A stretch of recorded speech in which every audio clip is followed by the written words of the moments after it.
Hello guys, welcome to our channel. आज हम class 11th के केमिस्ट्री का chapter number 2 structure of the atom का एक्सरसाइज नंबर 2.6 करने जा रहे हैं। लेट रीड द क्वेश्चन के अंदर हमें कहा गया है find the energy of each of the photon which first corresponds to the light of frequency 3 into अब कोई एनसीईआरटी के अंदर क्या दे रखा है 3 इंटू 1015 हर्ट्स। ठीक है, तो वो 1015 हर्ट्स नहीं है, वो 10 की पावर 15 हर्ट्स है। ओके, और सेकंड में हमें कहा गया है have the wavelength of 0.50 angstrom. ठीक है, स्टार्ट करते हैं अपना क्वेश्चन। अब देखो, सबसे पहले हमें कहा क्या गया है इस क्वेश्चन के अंदर, हमें एनर्जी फाइंड करनी है फोटोन की, अगर उसकी फ्रीक्वेंसी इतनी है और अगर उसकी वेवलेंथ इतनी है।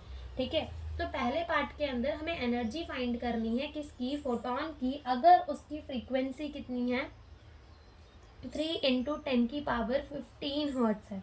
ठीक है, तो हम स्टार्ट करते हैं। देखो, अब हमें यहाँ पे क्या फाइंड करना है, एनर्जी फोटोन की फ्रीक्वेंसी से। तो हमें पता है फॉर्मूला क्या होता है, E is equals to H nu, where H क्या है, प्लैंक कांस्टेंट। इसकी वैल्यू कितनी होती है 6.626 इंटू 10 की पावर -34 जूल सेकेंड। ठीक है, तो ये इसकी वैल्यू होती है, तो यहाँ पर पुट कर देते हैं, ये हो जाएगा 6.626 इंटू 10 की पावर -34 जूल सेकेंड। और हमारी फ्रीक्वेंसी कितनी है 3 इंटू 10 की पावर 15 हर्ट्स, और हर्ट्स को हम 1 में सेकेंड भी लिख सकते हैं।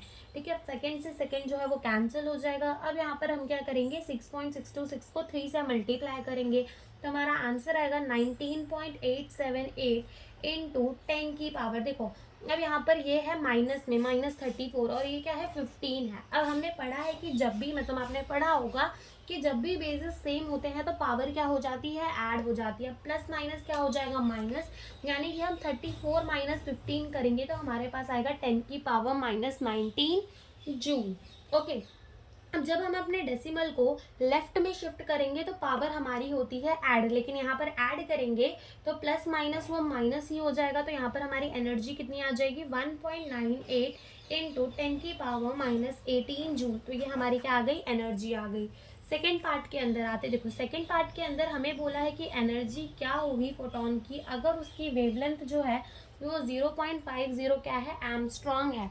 और एमस्ट्रॉन्ग का मतलब होता है 0.50 इंटू 10 की पावर -10 मीटर। ठीक है, ये एमस्ट्रॉन्ग का मतलब होता है।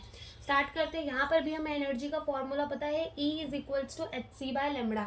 अब यहाँ पर C क्या है, C है जो है वो speed of the light 3 into 10 की पावर 8 मीटर पर सेकेंड। ठीक है, तो ये क्या है, हमारी स्पीड ऑफ द लाइट है।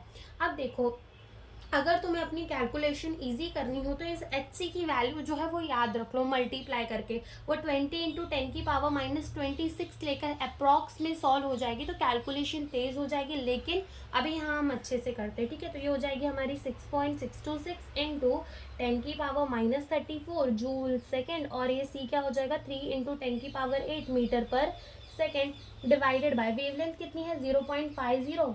ठीक है, वेवलेंथ कितनी है 0.50 इंटू 10 की पावर -10। ठीक है, सेकेंड से सेकेंड तो हमारा कैंसिल हो जाएगा और ये मीटर में से मीटर कैंसिल हो जाएगा। ओके, अब क्या करेंगे 6.626 इंटू 10 की इंटू 3। ठीक है, कि 3 करेंगे तो हमारा क्या आ जाएगा आंसर 19.878 इंटू 10 की पावर 34 माइनस 8 कितना हो जाएगा हमारा 10 की पावर -16 हो जाएगा। ठीक है, डिवाइडेड बाय 0.50 इंटू 10 की पावर कितना हो जाएगा -10।